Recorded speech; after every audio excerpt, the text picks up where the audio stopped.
നമ്മുടെ ജീവിതത്തിൽ എന്തെങ്കിലുമൊക്കെ പ്രശ്നം ഉണ്ടായി കഴിഞ്ഞാൽ നമ്മൾ നിരാശയാകത്തില്ലേ? പ്രശ്നത്തിലെല്ലാം നമ്മൾ അറിയാത്ത എന്തെങ്കിലും ഗുണമുണ്ടെങ്കിലോ? അത് പറഞ്ഞപ്പോ എനിക്ക് ഓർമ്മ വന്ന രാജാവിന്റെയും മന്ത്രിയുടെയും കഥയാണ്. ഒരിടത്ത് ഒരു രാജാവും മന്ത്രിയും ഉണ്ടായിരുന്നു. ഇവർ രണ്ടുപേരും എപ്പോഴും കാട്ടിൽ വേട്ടയാടാൻ പോകും. ഇവർ രണ്ടുപേരും അടുത്ത ദിവസം കാട്ടിൽ വേട്ടയാടാൻ പോയപ്പം രാജാവിന്റെ കത്തി വൃത്തിയാക്കുന്നിടയ്ക്ക് രാജാവിന്റെ ഒരു വിരൽ മുറിഞ്ഞുപോയി. മന്ത്രി എന്ത് പറഞ്ഞു? അല്ലേ രാജാവേ, ഇത് നല്ലതിനു വേണ്ടിയുള്ളതാണ്. അത് കേട്ട് രാജാവിന് ഭയങ്കര ദേഷ്യം വന്നു.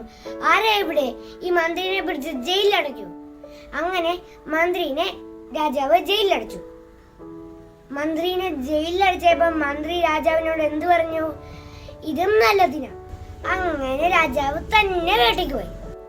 രാജാവ് അങ്ങനെ കാട്ടിലെത്തിയപ്പം കാട്ടിലെ ഗോത്രത്തിലുള്ള കുറച്ചു പേര് രാജാവിനെ പിടിച്ചോണ്ടുപോയി.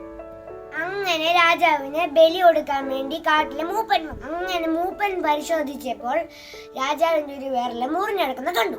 വിരല് മുറിഞ്ഞ ആളെ ബലി കൊടുക്കാൻ പറ്റൂലെന്ന് മൂപ്പൻ പറഞ്ഞു. അങ്ങനെ രാജാവിനെ വെറുതെ വിട്ടു. അപ്പോഴാണ് രാജാവിന് മന്ത്രി പറഞ്ഞ കാര്യം ഓർമ്മ വന്നത്. കൈ മുറിഞ്ഞ ഇപ്പൊ നല്ലതിനായല്ലോ. പിന്നെ മന്ത്രിനെ അയച്ചു വിട്ടു. കുറച്ച് സമ്മാനമെല്ലാം രാജാവ് കൊടുത്തു.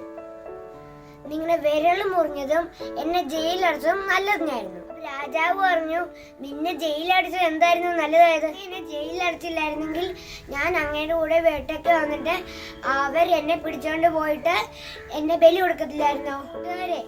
നമുക്കുണ്ടാകുന്ന എന്ത് തിന്മയും അതിൻ്റെ അകത്ത് ഒരു നന്മ ഉണ്ടാകും. എന്ത് പ്രശ്നം വന്നാലും ഇത് നല്ലതെന്നാണെന്ന് വിചാരിക്കണം.